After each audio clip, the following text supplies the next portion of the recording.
घेण्याचे कोणी नाही. बुद्धी असूनही चालत नाही तयास मानव म्हणावे का. बुद्धी असूनही चालत नाही तयास मानव म्हणावे का.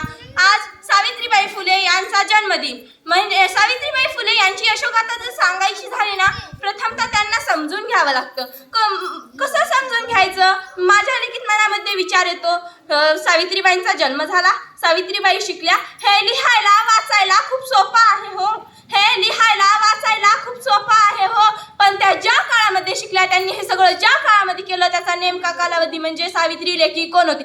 ज्या काळात मुलगी जन्माला येणं देखील पाप मानलं जात होतं, त्या काळात मुलगी जन्माला आल्यावर तिचा विवाह तिच्यापेक्षा 50-60 वर्षांनी मोठ्या असलेल्या वृद्ध व्यक्तीशी तिचा विवाह होत असे, किंवा तिच्यापेक्षा मोठ्या 20-25 वर्षांनी तिच्यापेक्षा मोठ्या 20-25 वर्षांनी मोठ्या असलेल्या व्यक्तीशी तिचा विवाह होत असे. असा हा भयंकर काळ होता. अशा अहंकारमय जगात, अशा अहंकारमय वातावरणात एका वाघिणीचा जन्म झाला. त्या वाघिणीचे नाव म्हणजे सावित्रीबाई फुले. सावित्रीबाई फुले हे नाव जरी ऐकलं ना, माझ्या डोळ्यासमोर उभं राहतं त्यांचं सुंदरसं प्रतिबिंब. जसे रूढी परंपरेनुसार त्यांचा विवाह ज्योतिबा फुले यांच्याशी झाला.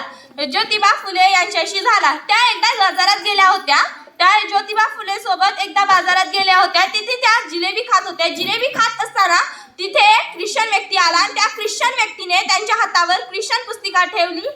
त्यांची नजर त्या पुस्तकावर गेली आणि त्यांना त्या पुस्तकातलं काहीच समजत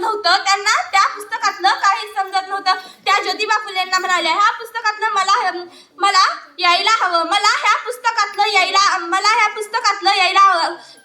तेव्हापासून ज्योतिबा फुले यांनी सावित्रीबाईंना लिहायला वाचायला काना, मात्रा, उकार, वेलांटी अशा पद्धतीने त्यांना शिकवायला सुरुवात केली. मग ज्योतिबा फुले व सावित्रीबाई फुले यांनी पुण्यातल्या भिडेवाड्यामध्ये 1 जानेवारी 1848 रोजी मुलींची पहिली शाळा सुरू केली.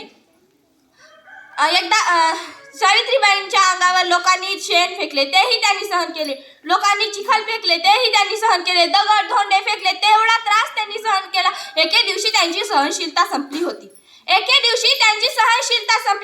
त्याच दिवशी एक व्यक्ती समोर आला आणि म्हणाला, ए कुठं चाललीयस. अगं ए कुठं चाललीयस. तू आधी आमच्या पोरी बायका शिकवणं बंद कर. तुला तुझी अब्रू प्यार आहे का शिक्षण. सावित्रीबाईंनी एक कानाखाली लावली आणि म्हणाल्या, तू आज समोर आलायस म्हणून तुझं थोबाड फुटलंय. जर तू पुन्हा समोर आलास ना, तुझ्या रक्तानं धरती रंगवीन. ज्योतिबा फुले म्हणतात ना, विद्येविना मती गेली, मती विना नीती गेली, नीती विना वित्त गेले, वित्त विना शूद्र खचले. एवढे अनर्थ एका अविद्येने केले. सावित्रीबाईंनी एक संदेश दिला होता आपल्याला, स्त्री वाचवा, शिकवा व साक्षात तिचे प्रमाण वाढवा. अख्ख्या कुटुंबातला एक मुलगा शिकला ना, तो एकटाच शहाणा होतो. अख्ख्या कुटुंबातली एक स्त्री शिकली ना, ती अख्ख्या कुटुंबाला शहाणी करते. म्हणून पुस्तक वाचल्यानं मस्तक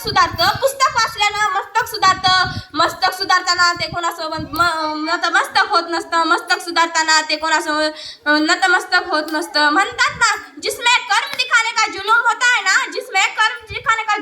ना, वो ना आप दिखाता है ना ताव दिखाता है. बस मंजिल की ओर बढ़ता ही जाता है. धन्यवाद.